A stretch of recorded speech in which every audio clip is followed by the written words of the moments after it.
Já foram 4 competições que o Fluminense participou em 2023. Campeonato Carioca, Libertadores, Copa do Brasil e Campeonato Brasileiro. Na ordem. Você sabe de cara algo em comum entre todas elas? Eu vou te falar agora. O Fluminense estreou com vitória. Vitória! Em todas essas competições. Iniciamos o Campeonato Carioca com vitória. Campeonato esse que nós conquistamos e de tanto, né, vocês me cobraram, tá aqui a faixa, consegui encontrar um pedacinho aqui no estúdio para não estragar o nosso visual com a nossa faixa aqui, então combinou muito com o nosso cenário, ficou perfeito aqui, obrigado pela sugestão da galera que sugeriu que eu colocasse ali, então tá aqui a nossa faixa de bicampeão, já com espaço a mais no estúdio para outras faixas, se Deus quiser irão vir esse ano. Na Libertadores, o Fluminense estreou fora de casa, lá em Lima, venceu o Sport Cristal por 3-1. Na Copa do Brasil, o Fluminense venceu o Paysandu por 3-0. E agora no Campeonato Brasileiro, o Fluminense venceu o América Mineiro fora de casa por 3-0. Já tinha alguns anos que o Fluminense não vencia o América Mineiro lá no Independência, tá? E esse time comandado pelo Fernando Diniz, ele vem quebrando cada vez mais tabus e vem cada vez mais encantando a grande mídia, que agora é obrigada a falar do Fluminense. Chega a ser burrice falar que o Fluminense não é favorito aos títulos, a todos os títulos que ele entrar em campo para disputar esse ano, tá? Chega a ser burrice ou falta de conhecimento futebolístico um cidadão que fala que o Fluminense não é favorito, porque não tem elenco. Nós não temos realmente o melhor elenco do Brasil e nem talvez estejamos entre os 3 melhores elencos do Brasil. Mas você não pode negar que o jogo de ontem contra o América mostrou que, pelo menos ofensivamente, o Fluminense tem elenco. O Fluminense tem elenco e talvez não tenha uma canodependência, digamos assim. Claro que o Cano é importantíssimo. 19 gols na temporada. Principal artilheiro do futebol brasileiro, mas nós temos também o segundo maior artilheiro do futebol brasileiro. Eu não sei se ele permanece em segundo, já que ele ficou algum tempo sem jogar aí, mas o Lelê foi uma baita surpresa. Para mim foi surpresa, por mais que a gente tenha visto o que ele fez no Volta Redonda. O que ele fez ontem em 45 minutos, com um gol, uma assistência, velocidade, força, finalização, inteligência, qualidade no passe. Muita gente falou que o Lelê ontem lembrou o Luiz Henrique. Né? Lembrou o Luiz Henrique. Eu não tinha parado para pensar nisso. Eu sabia que eu olhava pro Lelê e lembrava de alguma coisa. Agora o quê? Luiz Henrique. Então, ofensivamente, o Fluminense realmente mostrou que tem elenco e pode ter opções aí caso a gente precise descansar o Germancano. Eu vou falar sobre isso e muito mais aqui nesse vídeo, galera. Eu só queria pedir para você deixar o like, se inscrever no canal. Menos de 1.800. É isso mesmo, tá chegando a hora. Menos de 1.800 inscritos pra gente bater aqui o tão sonhado 100 mil no canal. Então, se você puder se inscrever, deixar o like, compartilhar esse vídeo, você vai ajudar muito, tá? Esse vídeo aqui também é um oferecimento do OneFootball. Eu falei com vocês ontem. Para quem não tinha assinatura do pay-per-view, do Premiere, poderia acompanhar lance a lance dentro do OneFootball. E nesse momento, se você entrar, você consegue assistir o vídeo com os melhores momentos. Não agora, tá? Porque esse vídeo ele sai 5 minutos depois ao término da partida. Tabela, classificação e tudo mais você encontra dentro desse super aplicativo que é patrocinador aqui do canal. E você vai estar ajudando muita gente se baixando por esse QR Code ou pelo primeiro link aqui da descrição. Tá legal? O que mais me encantou no jogo de ontem? Primeiro é a força mental desse time do Fluminense, que a gente já sabe que ele tem. O Fluminense perdeu o jogo de Volta Redonda, depois ganhou de 7. O Fluminense perdeu o clássico final para o Flamengo de 2-0, conseguiu reverter e dar de 4. Deu de 4-1 no Flamengo. Então, assim, força mental a gente já sabe que esse time tem, né? Mas o nosso primeiro tempo ontem foi muito ruim. Foi muito ruim. O América, o Wagner Mancini conseguiu, ele estudou bastante, ele já conhece essa equipe comandada pelo Diniz. E ele fez uma marcação muito alta, uma pressão muito grande em cima do nosso time. E se tem uma coisa que incomoda a gente, primeiro, é essa marcação alta. Por mais que o Fluminense fique tocando a bola lá atrás para chamar o adversário, quando o adversário ele vai inteiro para poder fazer essa marcação alta, é complicado. Se a gente não conseguir quebrar aquela primeira linha, é sempre difícil a gente conseguir ali sair dessa marcação. Uma outra coisa que incomoda demais o nosso time, pessoal, é não ter a bola. E o América Mineiro ontem, ele ficou bastante com a bola no pé. Apesar das estatísticas, dentro do OneFootball você consegue ver isso. Falar que o Fluminense teve mais a posse de bola no primeiro tempo foi aquela posse de bola improdutiva. Quando a gente conseguia retomar a bola do time do América no primeiro tempo, a gente não conseguia passar do meio campo. E aí o América pegava essa bola, apertava a gente. No segundo tempo, Fernando Diniz veio com 2 alterações, o Guga no lugar do Alexander e o Lelê no lugar do Pirani. Fora o esporro, fora a orientação que ele deve ter dado lá no vestiário, que a gente não sabe, pelo menos ainda. Vamos ver quando sair os bastidores da Flu TV se vai falar algo sobre isso. Mas o Fluminense veio completamente outro no segundo tempo. O Lelê realmente fez a diferença. O Wagner Mancini falou isso na entrevista coletiva dele, que o Lelê acabou com o jogo, que ele realmente desequilibrou tudo que ele tinha montado para o segundo tempo, a estratégia do América para continuar pressionando o Fluminense, e que o Lelê fez toda a diferença. Então, assim, pessoal, aquela cano-dependência que a gente achava que o Fluminense tinha, o jogo de ontem mostrou que a gente tem outras alternativas, tá? Pelo amor de Deus, não que precise do Cano, ele é um extraterrestre, um alienígena, uma besta enjaulada. Não pode mais cobrar pênalti, mas eu entendo, refletindo ontem à noite, eu começo a pensar assim, o Diniz trabalha muito com a força mental dos atletas, né? E se o Ganso é o cobrador, o Arias e o Cano nessa ordem, conforme o próprio Diniz disse na coletiva, tá? O Arias não estava em campo e o Ganso não quis bater. Se o Cano tá confiante, como é que o Diniz lá de fora do campo fala assim, não, você não bate não, dá para outro. Ele vai acabar com a confiança do Cano. E aí ele não vai acabar com a confiança do Cano somente no pênalti, não. Ele vai tirar a confiança do Cano pro jogo inteiro. Tá? Então, assim, realmente é uma situação muito delicada. O fato é, o Germancano bate pênalti mal, ele não se sente bem. O Paulo Nunes chegou a falar isso ontem no Troca de Passes. Eu vou colocar um trecho do Troca de Passes aqui para vocês poderem assistir. Eu só borrei a imagem, tá, pessoal? Negócio de direitos autorais e tudo mais. A gente nunca sabe o que pode colocar, o que não pode colocar. Mas o importante é você ouvir. E esse trecho que eu tô falando não tá nesse clipe que eu vou colocar para vocês aqui. Mas o Paulo Nunes fala. Paulo Nunes, ex-jogador, muito experiente.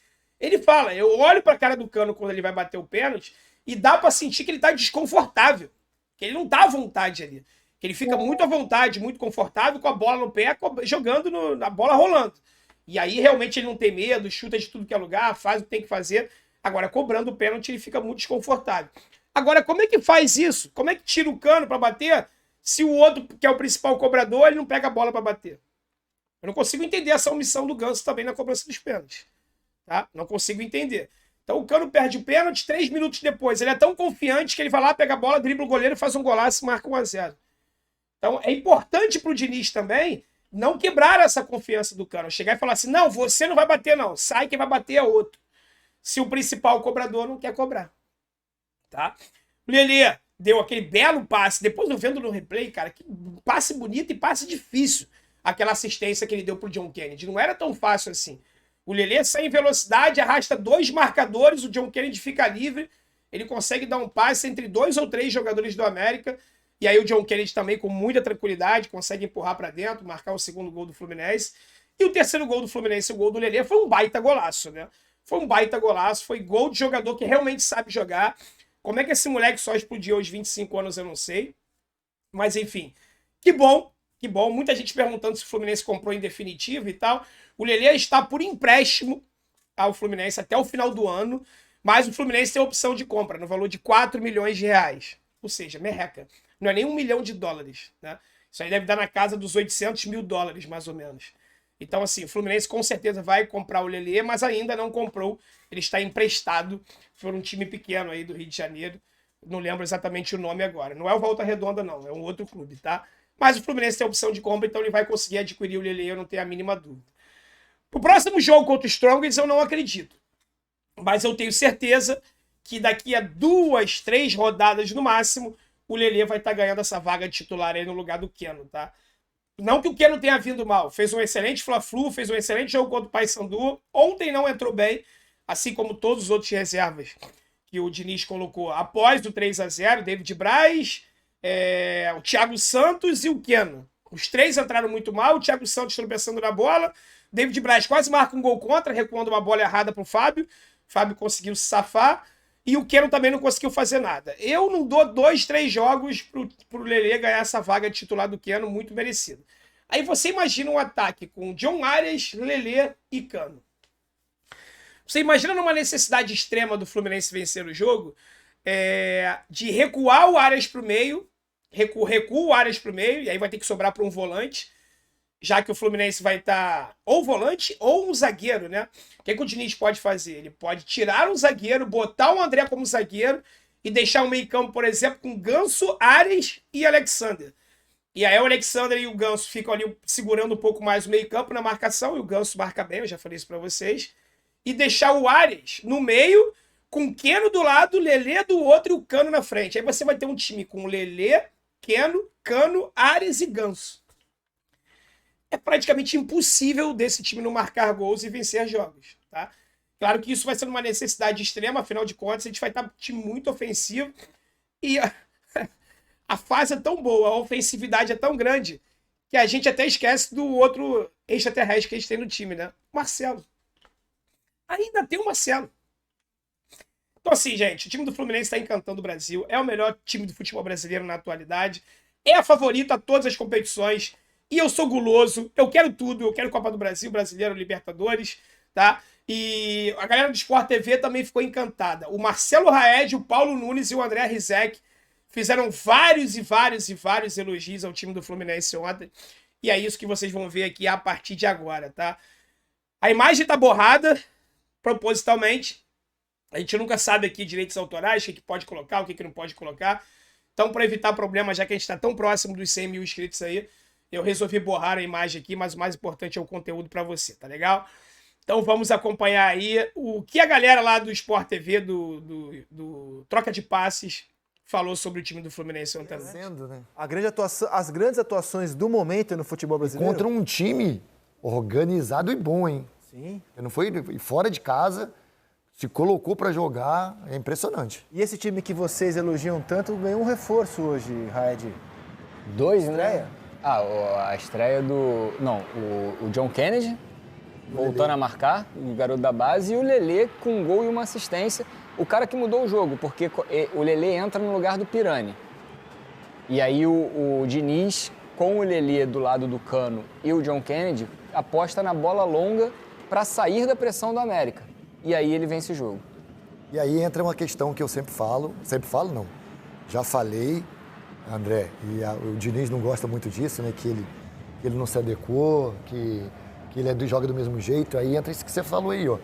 Ele coloca jogadores, ele colocou no jogo contra o Flamengo 3 zagueiros, coisa que ele nunca fazia isso antes. Nunca não, mas fazia bem menos. Nesse jogo, o que ele faz? Ele coloca 2 jogadores de velocidade à frente para ter a bola longa, para sair dessa primeira pressão que tinha o América. Então, assim, isso não é um... Ele não acorda e fala agora eu vou entrar vou mudar assim do nada. E eu não estou aqui reclamando, ao contrário, eu estou valorizando, né, esse trabalho dele. E o que o Fluminense mostra e demonstra é essa capacidade de jogar curto quando tem que jogar, de aproximação, dessa transição com aproximação, com toque de bola por dentro. Olha esse contra-ataque. Contra-ataque não, essa transição. Né? Você pega um jogador de lado que faz uma diagonal longa pelo lado direito, que é o Lelê, e do outro lado tem um outro atacante chegando em velocidade. Você vê que tem 3 jogadores do América correndo para trás. A facilidade que o Fluminense chega. Então, assim, mais um, como é que a gente pode falar? É mais um elogio ao Diniz, né, no trabalho dele, como ele vai colocando esse time do Fluminense.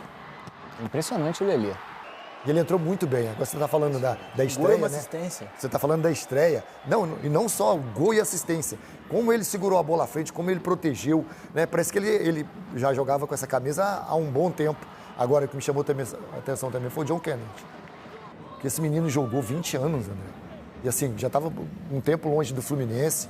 O que ele entrega no setor ofensivo, né, de jogadas individuais, de ajuda, né, no setor de marcação, me chamou a atenção também. Olha só, o que dizia-se do Fluminense era, até no ano passado, joga o futebol mais agradável do Brasil, pode encarar qualquer adversário, tanto que tem ganhado o tempo inteiro.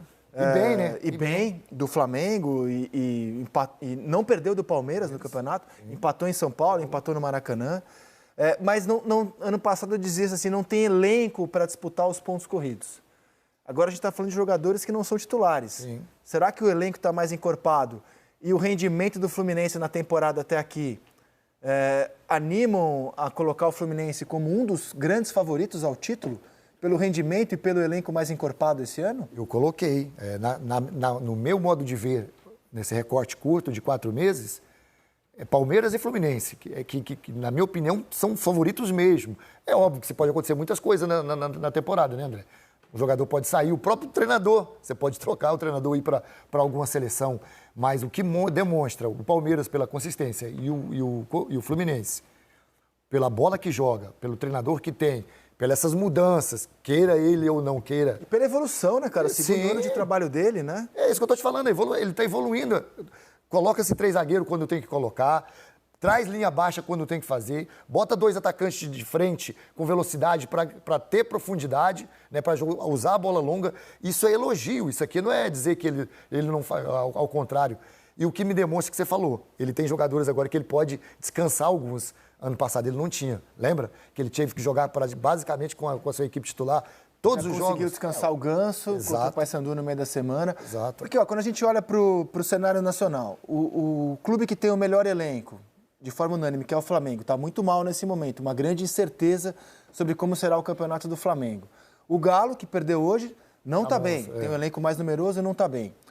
O Palmeiras ainda é um time muito forte, é o atual campeão, mas a gente tem dúvidas sobre o tamanho do elenco também, para uma temporada extenuante como a desse ano. E o rendimento do Fluminense está de altíssimo nível. É impossível hoje não colocar o Fluminense como candidato ao título. Hoje. Impossível. Seria até uma opinião errada dizer que o Fluminense não disputa o título. Se tiver alguém que fale que o Fluminense não disputa o título, E aí, só acrescentar e deixar você botar os números, aí é outra situação. Você já coloca o holofote em cima de um time em que ele tem que se acostumar a ter esse holofote. Porque aí vem pressão, vem cobrança, o torcedor do Fluminense vai exigir mais, né? Aí não é aquela situação, não, mas o desempenho é importante, só o desempenho não. Os resultados também são importantes. Então, quando um time começa a aparecer como o Fluminense está aparecendo, todo mundo vai ficar ligado, né, André?